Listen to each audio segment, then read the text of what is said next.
ஸ்ரீ ராமபக்த ஆஞ்சநேய திருக்கோவில் கும்பாபிஷேகம் முதலாம் ஆண்டு நிறைவு விழா சேலம் மாவட்டம் மேட்டூர் வட்டம் மேச்சேரி கைகாட்டி வேளார் வசந்தம் நகர் ஸ்ரீ ராமபக்த ஆஞ்சநேய திருக்கோவில் கும்பாபிஷேகம் முதலாம் ஆண்டு நிறைவு விழா முன்னிட்டு ஆலய வளாகம் முழுவதும் வண்ண மலர்களால் அலங்கரித்து இருந்தனர். மூலவர் ஸ்ரீ ராமபக்த ஆஞ்சநேயருக்கு புது பட்டாடையுடன் கற்கள் பதித்த நகை ஆபரணங்களால் பிரம்மாண்ட பிரபாவலி மலர் மாலைகளுடன் முகத்திற்கு சந்தன காப்புடன் நகை கிரீடம் அணிந்து கொண்டு சிறப்பு அலங்காரத்தில் பக்தர்களுக்கு காட்சி அளிக்க ஆலய வளாகத்தில் கும்ப கலச பிரதிஷ்டையுடன் மேடை அமைத்து 108 சங்குகளுடன் உற்சவரை அலங்கரித்து சிறப்பு அலங்காரத்தில் காட்சி அளிக்க ஹோமம் வளர்க்கப்பட்டு பலவித நறுமண மூலிகை திரவியங்கள் சமர்ப்பித்தனர். தொடர்ந்து பூர்ணாவதி பொருட்களை ஆலயத்தை சுற்றி எடுத்து வந்து ஹோமத்தில் சமர்ப்பித்தனர்.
பஞ்ச ஆரத்தி கற்பூர தீபாராதனை காண்பித்தவுடன் மஞ்சள் திருமஞ்சள் சந்தனம் இளநீர் உள்ளிட்ட நறுமண திரவியங்களால் அபிஷேகம் செய்து 108 சங்குகளையும் கலசத்தையும் ஆலயத்தை சுற்றி எடுத்து வந்து கலச அபிஷேகம் நடைபெற்றது.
தீபாராதனை காட்டினர். பின்னர் மூலஸ்தானத்தில் உற்சவருக்கு புது பட்டாடை அணிவித்து நறுமண மலர் மாலைகளுடன் சிறப்பு அலங்காரத்தில் காட்சி அளிக்க மகா தீபாராதனை காண்பித்து கும்ப ஆரத்தி பஞ்ச கற்பூர ஆரத்தி காண்பித்தனர்.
ஏராளமான பக்தர்கள் கலந்து கொண்டு முதலாம் ஆண்டு கும்பாபிஷேக நிறைவு விழாவினை தரிசனம் செய்தனர். தொடர்ந்து பக்தர்களுக்கு அன்னதானம் கூடத்தில் அன்னதானம் வழங்கப்பட்டது.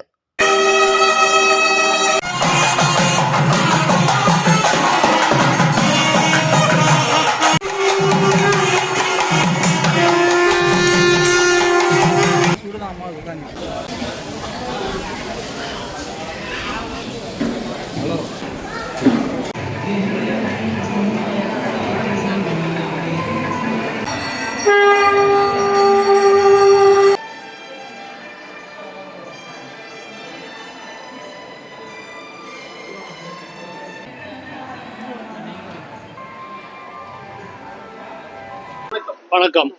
வெள்ளார் வசந்த நகர் திரு ராமபக்த ஆஞ்சநேயர் திருக்கோயில் கட்டி முடிக்கப்பட்டு ஓராண்டு நிறைவு ஆகின்ற நிலையில் இன்றைய தினம் ஆண்டு விழா சிறப்பாக கடந்த 2 நாட்களாக சிறப்பான முறையில் 15, 16 தேதிகள் நடைபெற்றுக் கொண்டிருக்கிறது.